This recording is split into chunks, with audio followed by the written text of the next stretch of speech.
మొన్ననే ఉత్తర కొరియా అధ్యక్షుడు కిమ్ వెళ్ళాడు. ఎక్కడికి? రష్యా అధ్యక్షుడి దగ్గరికి. ఆ తర్వాత రష్యా అధ్యక్షుడు పుతిన్ అంతకుముందు ఉత్తర కొరియాకి వెళ్ళి, కిమ్ రష్యాకి వెళ్ళినటువంటి సందర్భంలో రష్యా అధ్యక్షుడు వాడే వాహనాన్ని చూసి ముచ్చటపడ్డాడు, బాగా సంతోషంగా చూశాడు. దాంతో రష్యా అధ్యక్షుడు పుతిన్ ఏం చేశాడు, కిమ్కి, ఉత్తర కొరియా అధ్యక్షుడు కిమ్కి అలాంటి కారే తీసి పంపించాడు గిఫ్ట్గా. ఐక్యరాజ్య సమితి కిమ్ మీద ఆంక్షలు పెట్టింది.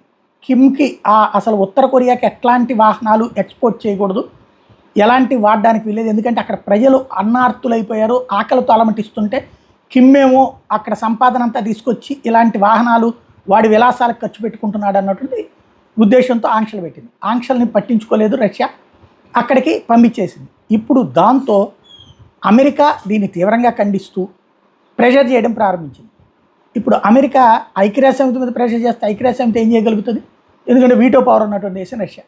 కాబట్టి అమెరికాకి అదేదో ఉంది కదా, అత్త మీద కోపం దొత్త మీద చూపించినట్టు చైనాకి ఫోన్ చేసి, చైనా నువ్వు రష్యా మిత్రుడు కదా, నువ్వు చెప్పు ఇట్లాంటి ధోరణి కరెక్ట్ కాదని, కిమ్కి అట్లాంటి గిఫ్ట్లు ఇవ్వడం ఏంటి, ఐక్యరాజ్య సమితి విధానాలకి తప్పు, శాంతియుత విధానాలకి తప్పు అంటూ కొత్త పాఠాలు చెప్పడం ప్రారంభించింది.